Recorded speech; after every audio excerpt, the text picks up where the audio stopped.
নৈলতা রিহানের জন্য অপেক্ষা করছে একরাশ বিরক্তি নিয়ে। এই ছেলের কোনো সময় গান নেই। একটা মেয়ে এতক্ষণ ধরে অপেক্ষা করছে, ওদিকে নবাবজাদার ঘুমই এখনও ভাঙেনি।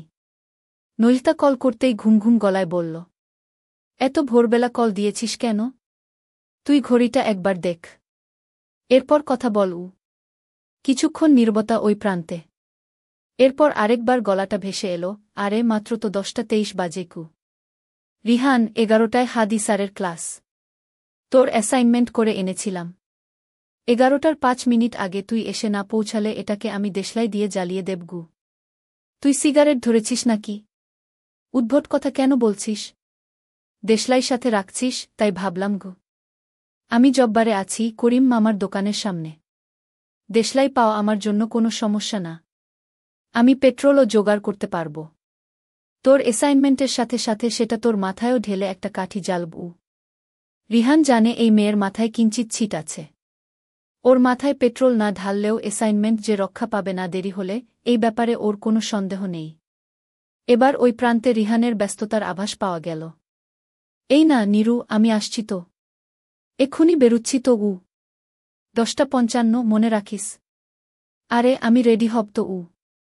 ছেলেদের রেডি হতে আধা ঘন্টা লাগে নাকি গু? আরে কত মেয়েরা তাকায় বল। একটু মানজা না মারলে হয়। নৈলতা কল কেটে দিয়েছে। এই ছেলে শোধরাবে না। এক ফোঁটা সিরিয়াসনেস নেই রিহানের মধ্যে। দেখতে সুদর্শন, আড্ডা জমাতে ওস্তাদ, চমৎকার গানের গলা, গিটার বাজায়, শুধু পড়াশোনাটাই করতে ইচ্ছা করে না নাকি? ওর সবচাইতে আকর্ষণীয় দিক হচ্ছে ছেলেটার হাসি। ভীষণ সুন্দর করে হাসে রিহান। এসব কারণেই সে বেশ ভালোই পরিচিত, আবার কিছু মেয়ের কাছে আরাধ্য। তবে রিলেশনশিপ নিয়ে রিহান কখনো খুব একটা সিরিয়াস নয়। মেয়েদের সাথে কথা যতক্ষণ হয় খুব মধুমুখ করে কথা বলে, তবে যখনই বুঝতে পারে মেয়েটা বেশি জড়িয়ে যাচ্ছে, রিহান সরে আসতে থাকে। তবে মেয়েদের নজর নিজের উপরে পড়ুক, সেই ব্যাপারে আবার সে খুব সচেতন। ওর ভালো লাগে এটেনশন পেতে। ইন্টারমিডিয়েট পর্যন্ত দম আটকে সে পড়াশোনা করেছে, ভালো রেজাল্ট ছিল। বাংলাদেশ কৃষি বিশ্ববিদ্যালয়ের চান্স হবার পর প্রথম সে গণ্ডির বাইরে আসে।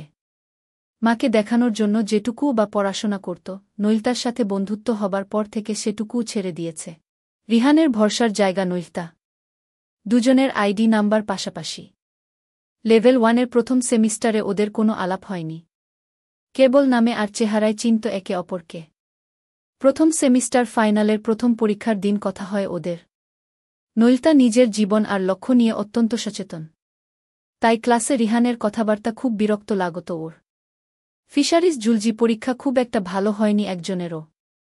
সেদিন খাতা জমা দেবার আগে আগে রিহান ওকে ডেকে বলেছিল, তোমার ফোন নাম্বারটা দিও তো। একসাথেই যেহেতু এক্সাম দিতে হবে, পড়াশোনাটাও একসাথেই করা যাবে।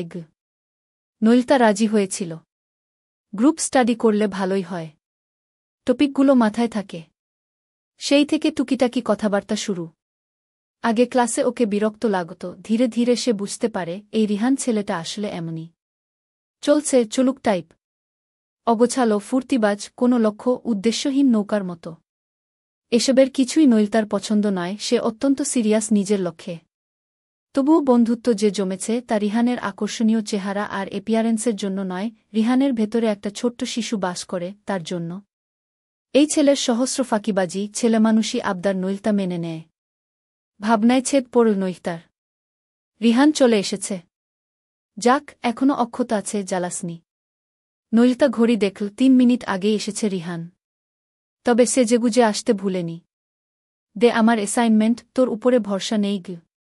নৈলতা হাতের ফাইল ফোল্ডার দিয়ে রিহানের পিঠে 2-3 ঘা বসিয়ে দিয়ে বলল, শয়তান, এগুলো তোর জন্য আমি কত কষ্ট করে করেছি, আর তুই গু। রিহান নিজের পিঠ বাঁচাতে বাঁচাতে বসল, তোর হাতে এত জোর কেন? কি খাস তুই? নেরতা রিহানের অ্যাসাইনমেন্ট বের করে ওর দিকে ছুড়ে দিয়ে বলল, আজকের পর আমার আশেপাশে আসবি না গু।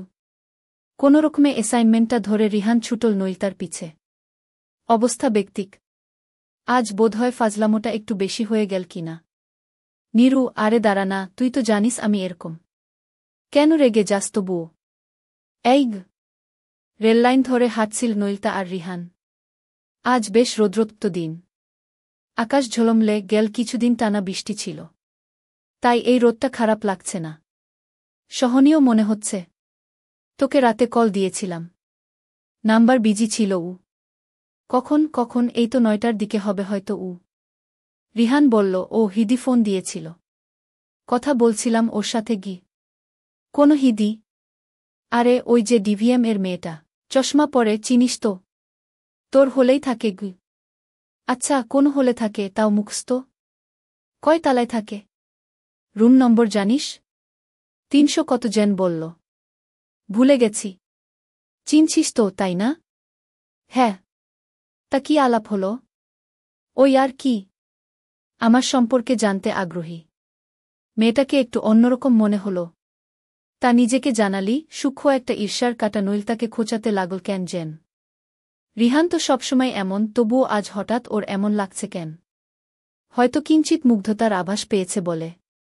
কোনমতে বলল, এবার তুই সিরিয়াস রিহান? কথা বলি আগে, জানাশোনা আরও হোক। যদি মনে হয় ঠিকঠাক, তারপর সিরিয়াস কিনা বলা যাবে। চলুক আপাতত।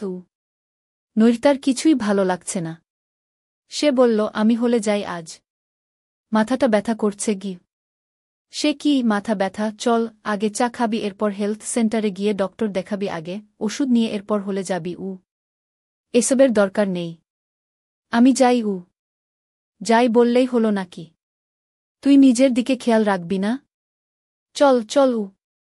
নৈলতার আপত্তি ধোপে টিকল না।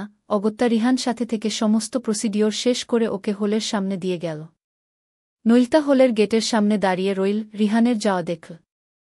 ছেলেটা ওর প্রতি সবসময় এমন কেয়ারিং। ওর প্রতি এত যত্নশীল আগে কোনোদিন কেউ ছিল না। ওর 3 বছর বয়সে মা মারা গেছেন।